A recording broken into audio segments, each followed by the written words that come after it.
Risk stories HD में खुश आमदीद। एक और दिलचस्प कहानी लिए हाजिर है। एक वक्त का किस्सा है। लाल घोलाटी नामी गांव में बिट्टू नाम का एक शिकारी रहता था, जो जंगलों में बैठकर शिकार किया करता था। एक दिन वो शिकार कर रहा होता है कि उसके जाल में एक परिंदा आ जाता है। बिट्टू उसे देखकर बहुत खुश होता है। अरे वाह, ये तो बहुत अच्छा हो गया। मेरे जाल में बहुत अच्छा शिकार आ गया है। मैं इसे बाजार जाके बेच दूंगा। अचानक वो परिंदा बोल पड़ता है, मुझे मत मारो, मुझे आजाद कर, तो मेरे छोटे छोटे बच्चे हैं। अरे यार, ये कैसा परिंदा है? ये तो बोलता भी है। अगर मैं इसे पकड़ कर ले गया तो इसके छोटे छोटे बच्चों का क्या बनेगा? नहीं, मैं इसे आजाद कर देता हूँ। बिट्टू उसे आजाद कर देता है तो वो परिंदा अचानक एक बूढ़ी औरत में तब्दील हो जाता है। बिट्टू ये सब देखकर बहुत हैरान परेशान हो जाता है। अम्मा जी, आप कौन हो? मुझे कुछ मत कहना। मैं तो एक छोटा शिकारी हूँ। परिंदे पकड़ के अपने घर का दाना पानी चलाता हूँ। नहीं बेटा, मैं तुझे कुछ नहीं कहती। तू तो बहुत अच्छा इंसान है। मुझे पकड़ने के बाद आजाद कर दिया। तू जो चाहेगा वो तुझे मिलेगा। बता क्या मांगता है? नहीं अम्मा, मुझे कुछ नहीं चाहिए। मैं तो मेहनत मजदूरी करके अपना काम अच्छा चला लेता हूँ। मुझे किसी की मदद की जरूरत नहीं है। बेटा, अगर फिर भी कभी तेरा कुछ मांगने को दिल करे तो मैं तुझे अपनी जगह का पता बता देती हूँ। तू मेरे पास आ जाए, जो मांगेगा वो तुझे मिल जाएगा। ये कहकर वो औरत वहाँ से गायब हो जाती है। बिट्टू परेशान अपने घर वापस आ जाता है और अपनी बीवी को सारा माजरा बताता है, जिससे सुनकर वो कहती है, अरे बिट्टू, आप तो बहुत बेवकूफ हो। इतना अच्छा मौका हाथ में आया था, आपने गवा दिया। आप अभी उस औरत के पास जाओ और उससे बहुत सारा पैसा लेकर आओ। अरे बेगम, वो बूढ़ी औरत क्या सोचेगी मैं कितना लालची हूँ। बिट्टू, आप खुद सोचो, ऐसे मौके भी कोई गवाता है भला? अपनी और मेरी जिंदगी देखो, कोई इज्जत नहीं है हमारी। जब माली मकान का दिल करता है, हमें मकान खाली करने की धमकी दे देता है। बहुत सियाड़े बन रहे हो तुम। मुझसे कर्जा भी ले लिया और किराया भी टाइम पर नहीं देते, तो मैं धमकी न दूं तो और क्या करूं? चलो, बहुत हो गया, मकान खाली करो। नहीं भाई साहब, हमारे कहने का ये मतलब नहीं था। आप परेशान मत हो, मैं आज शाम में ही आपका कर्जा और किराया दोनों दे दूंगा। ठीक है, शाम तक का टाइम है तुम्हारे पास, वरना यहाँ से दफा हो जाना। ये कहकर मालिक मकान वहाँ से चला जाता है। बेगम, अब तो मुझे उस बूढ़ी औरत के पास जाना ही पड़ेगा, वरना मालिक मकान हमसे घर खाली करवा लेगा। शुक्र है बिट्टू, आपको मेरी बात समझ आ गई। अब आप जल्दी जाओ। फिर बिट्टू घर से निकलता है और सफर करता करता बहुत टाइम बाद उस औरत के पास पहुंच जाता है। आओ लड़के, मुझे उम्मीद थी तुम मेरे पास जरूर आओगे। बताओ क्या चाहिए तुम्हें? अम्मा, मुझे कोई ऐसी चीज दो जिससे मेरे पास बहुत सारी दौलत आ जाए। ठीक है, तुम ये बर्तन अपने साथ ले जाओ। जब भी इसे कहोगे ये तुम्हें सोने के सिक्के देगा। अम्मा, बहुत बहुत शुक्रिया आपका। आपने मेरी इतनी बड़ी ख्वाहिश पूरी कर दी है। बिट्टू उससे वो बर्तन लेकर चला जाता है। अब तक तो वो चलते चलते बहुत थक गया था और अब उसे आराम करने की बहुत जरूरत थी। अचानक उसे एक घर नजर आता है, जहाँ एक आदमी बैठा होता है। बिट्टू उसके पास आता है।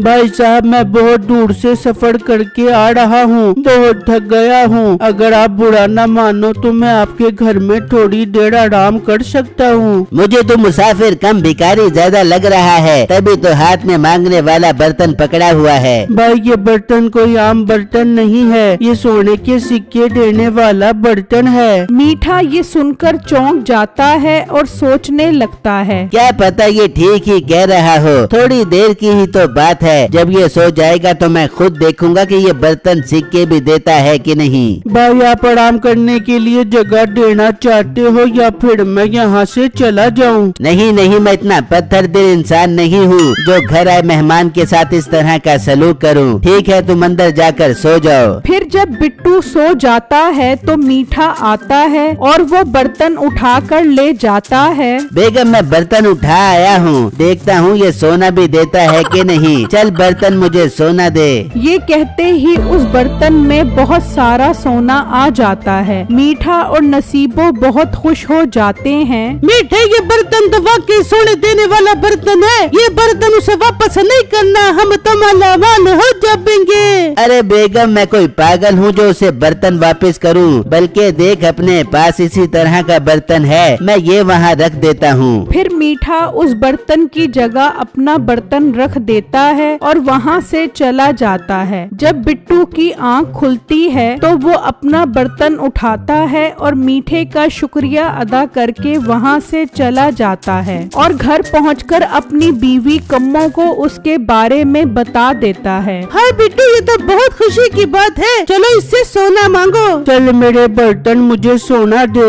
बिट्टू ये कहकर इंतजार करने लग जाता है, मगर उस बर्तन ने सोना कहाँ से देना था। ये क्या बिट्टू, ये तो सम्मा ने हमारे साथ धोखा कर दिया है। ये तो हम सब बर्तन है। हाँ बेगम, मुझे यकीन नहीं आ रहा कि अम्मा मेरे साथ ऐसा कर सकती है। तभी मालिक मकान भी आ जाता है। चलो बिट्टू, मैं आ गया हूँ, मेरा कर्जा और किराया दो। अंकल, मेरे साथ बहुत बड़ा धोखा हो गया है। मुझे अम्मा ने सच्ची दिखाकर खब्बी मार दी है। मैं सच्ची खब्बी नहीं जानता, मेरा कर्जा और किराया निकाल। अंकल, आप मुझे कल का टाइम दे दो, मैं कल लाजमी आपको दे दूंगा। तेरे तो लारे ही नहीं मुकते। खैर, मैं कल आऊँगा और अपना कर्जा और किराया लेकर जाऊँगा।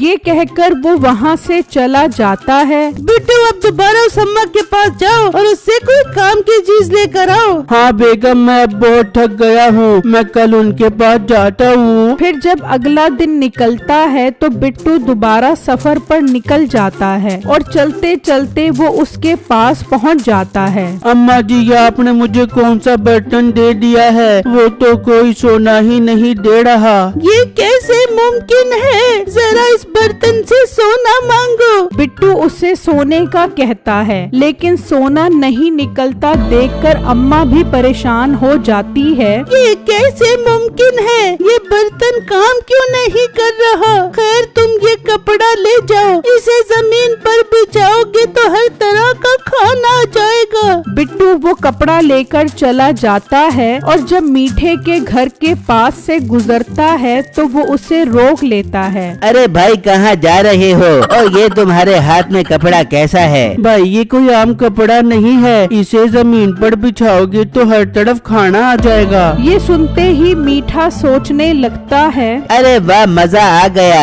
कल वो बर्तन मिल गया था और आज इससे ये कपड़ा भी हथियाता हूँ। अच्छा भाई, मैं चलता हूँ, घर जाकर आराम भी करना है। अरे मेरे प्यारे भाई, ये भी तो तुम्हारा घर है, तुम यहाँ पर आराम करो, फिर सुकून से घर चले जाना।